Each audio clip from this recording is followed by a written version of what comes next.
بدل یې ورکولی شو خو بیا هم مونږ ورته وایو چې مونږ امن غواړو د صبر وال خلک یو د استقامت وال خلک یو سوله راوستل جرګې کول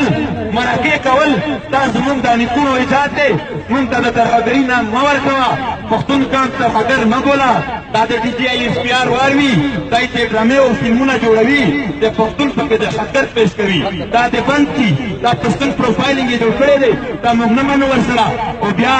او بیا دا ظالمان خدای هم نه دي بس دلته د کورونو نه دی خلک اوچتوي دا یې نه ګوري چې څوک ګناهګار و څوک بې ګناه و زیاتره خلک یې یوړل نن هم دا احمدشاه نیولې وه بیا ووژلو ستاسو نور وروڼه په انتظار کې د مرګ ناست دي تاسو دا ورسره منئ که نه